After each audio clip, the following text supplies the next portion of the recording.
Mulai ulang kah?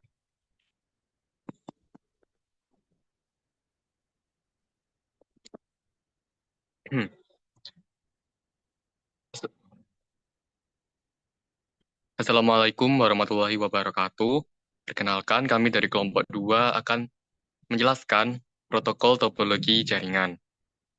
Sebelumnya, perkenalkan saya Muhammad Bagaskara dengan NRP 2042231017.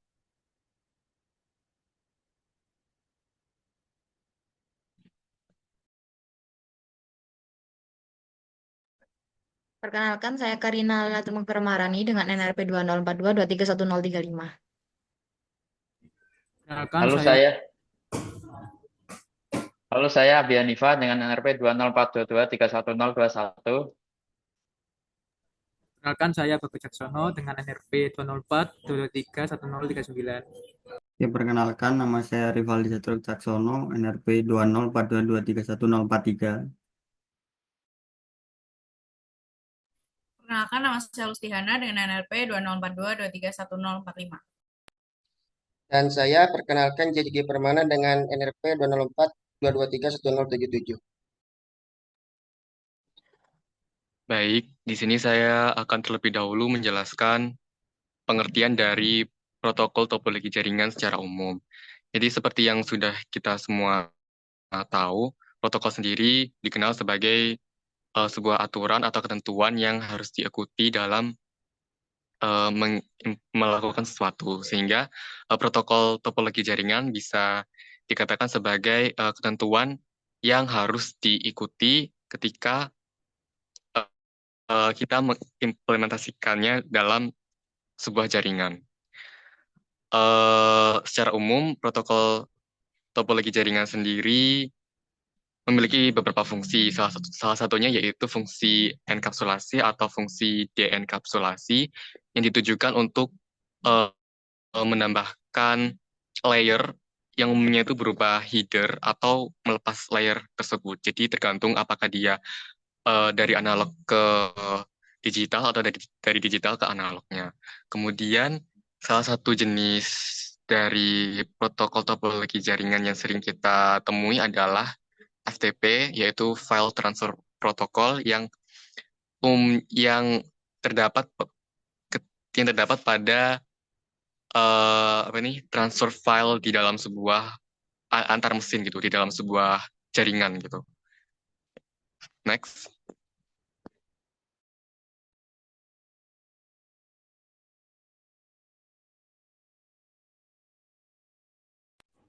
Fungsi lainnya protokol adalah yang pertama, encapsulation atau decapsulation, yaitu sebagai pelengkap informasi yang akan dikirimkan bersama dengan alamat, kode koreksi, dan lainnya. Paket data ini dinamakan dengan frame. Data kemudian dikirimkan dalam blok dan dikendalikan oleh protokol data unit atau PDU, di mana masing-masing PDU berisi kontrol informasi dan data.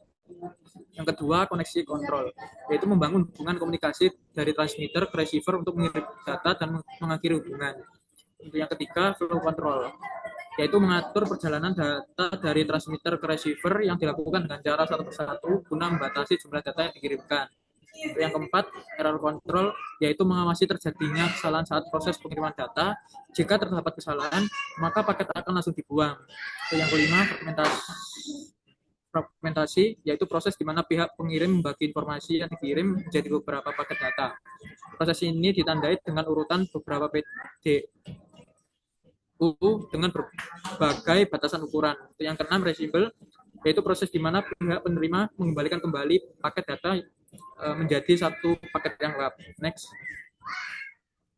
Nah, untuk yang terakhir, transmission service, yaitu memberi pelayanan komunikasi data seputar prioritas dan keamanan data. Contohnya saja prioritas paket, pengaturan batas koneksi, membatasi akses paket, mutu jaringan, dan lainnya. Next. Selanjutnya yaitu ada jenis-jenis protokol topologi. Yang pertama ada Ethernet, yaitu jenis protokol yang menggunakan suatu metode akses berupa CSMA atau CD, yaitu Carrier Sense Multiple Access dan Collision Detection.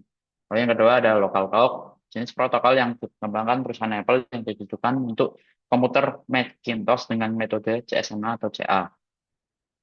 Lalu yang ketiga ada token ring, yaitu jenis protokol yang dikembangkan oleh perusahaan IBM dengan metode akses pengiriman informasi yang berada di dalam satu lingkaran protokol. Dan yang keempat ada FDDI, yaitu Fiber Distributed Data Interface, yaitu jaringan protokol yang dipakai untuk menyambungkan beberapa komputer dengan tipe area lokal yang meliputi wilayah jarak jauh. Metode yang digunakan adalah dengan token dan topologi ring kembar.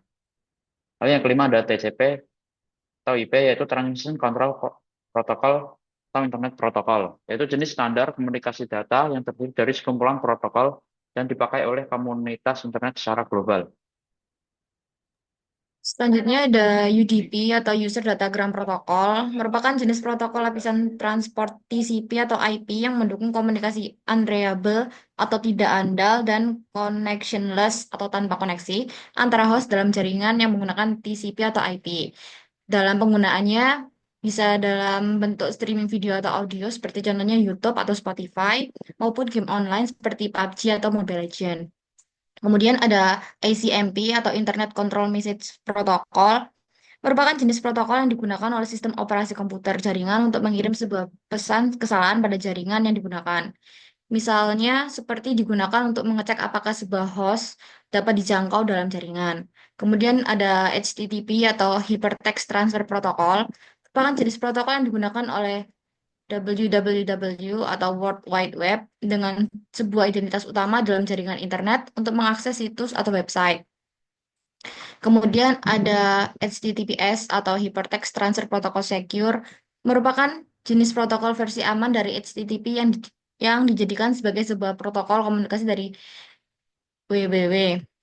Kemudian ada FTP atau File Transfer Protocol yang merupakan jenis protokol internet yang berjalan dalam lapisan aplikasi sebagai standar untuk mengirimkan berkas komputer antar mesin dalam sebuah internet world. Contoh penggunaannya dalam mengunggah file ke web hosting melalui aplikasi seperti FileZilla ataupun mengakses dan mengunduh file dari server FTP public. Next.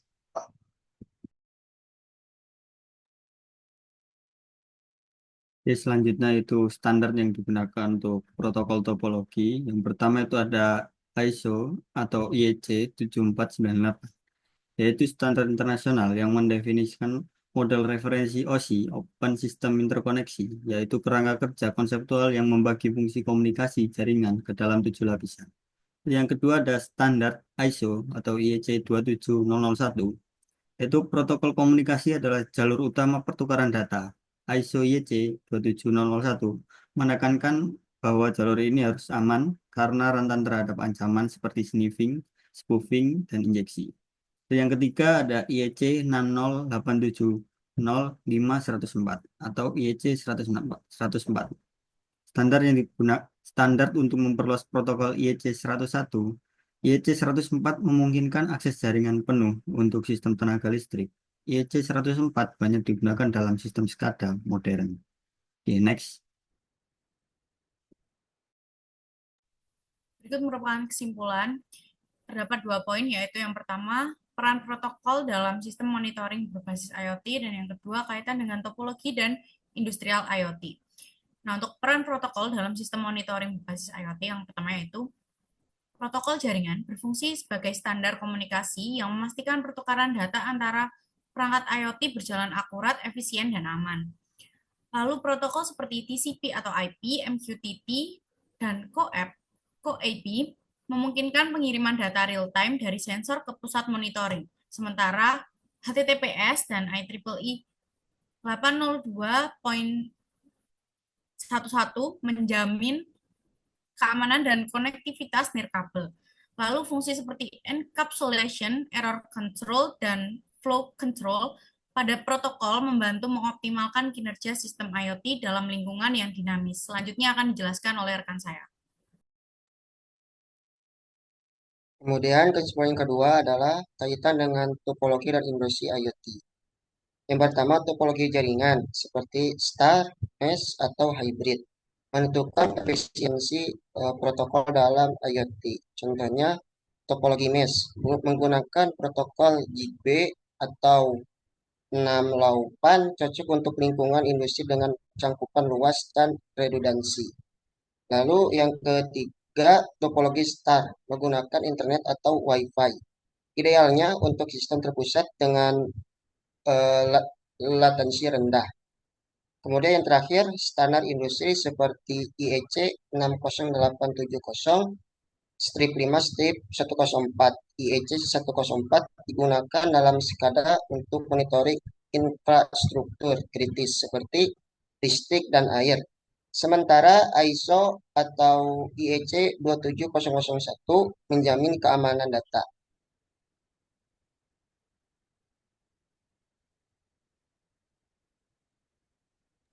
Sekian Oh, presentasi dari kelompok 2. Terima kasih. Mohon maaf apabila ada kesalahan kata. Wassalamualaikum warahmatullahi wabarakatuh.